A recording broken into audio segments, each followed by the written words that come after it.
Revolución Francesa. Debido al pelo corto y al uniforme, Juana de Arco podía pasar por uno más de los soldados de su ejército, pero ¿cómo era diariamente cuando se quitaba el casco y la armadura?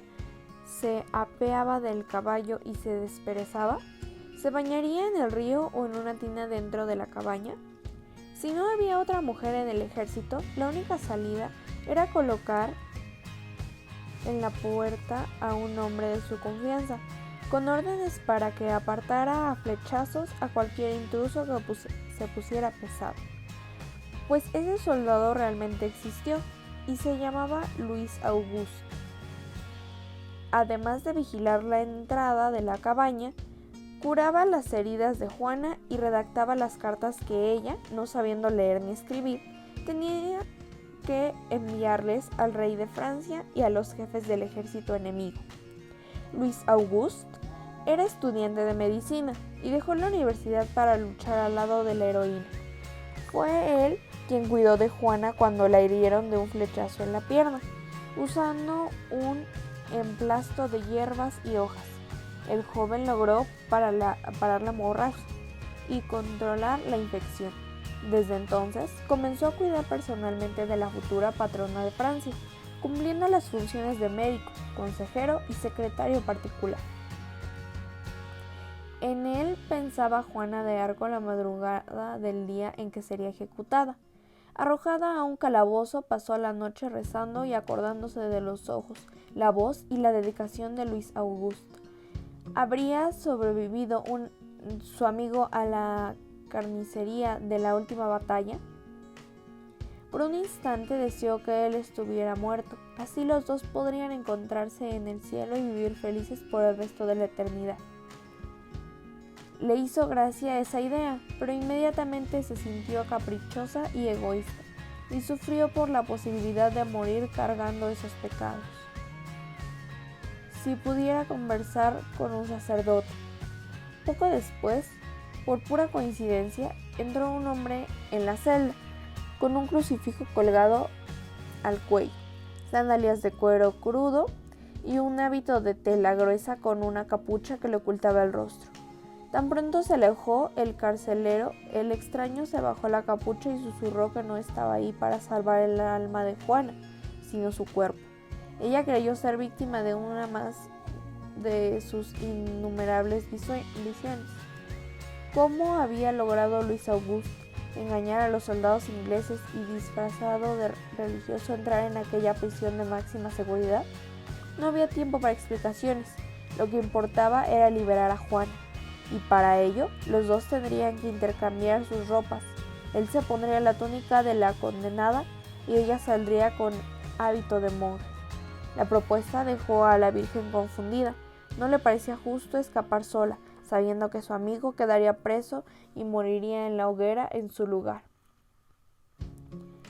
Además, no podía quitarse la ropa delante de un hombre.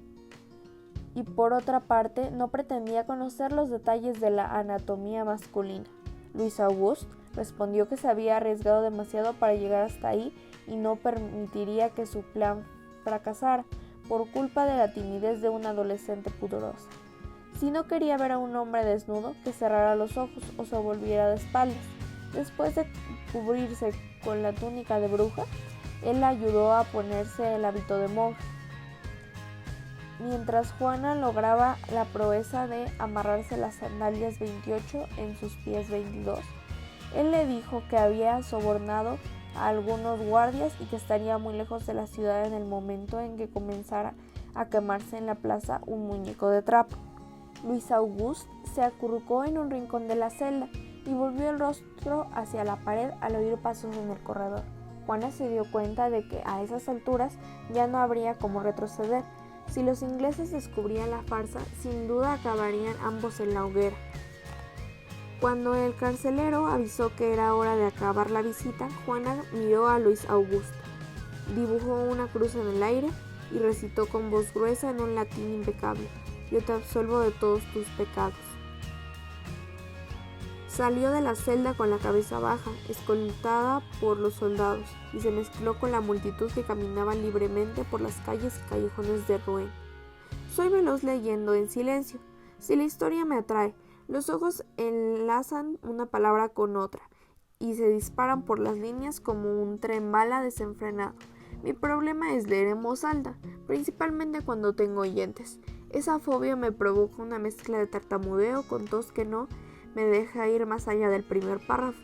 También padezco de falta de aire y un leve mareo me enmaraña las letras, sin hablar del repentino mal humor y del corazón intentando salírseme por la boca. Fue todo eso lo que sentí, una especie de SPM sin M. El día en que Apolo entró en la sala y anunció que los trabajos deberían leerse en voz alta.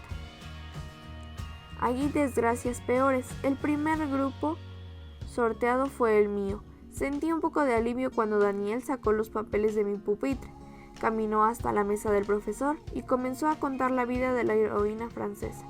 Pero, para mi decepción, solo leyó lo que había escrito, o mejor dicho, lo que había copiado de internet. Percibiendo mi ansiedad, la sádica dejó por mi cuenta la última parte del trabajo. Pensé en decir que como soy escritora, creé mi propia Juana de Arco, un personaje que podía no ser política e históricamente correcto, pero por lo menos no era copia virtual de textos e ideas ajenos. Está claro que no dije nada de eso. Escupir fuego sobre Daniel podría dejar mi alma más leve, pero concluí que el papel de dragón no traería la serenidad zen que necesitaba para leer mi texto. De repente, decidí no darle a Daniel el gusto de verme presa de pánico. Respiré hondo 3 veces y con los ojos cerrados ordené a mis manos que pararan de temblar, al corazón que se calmara, a la garganta que contuviera el carraspeo.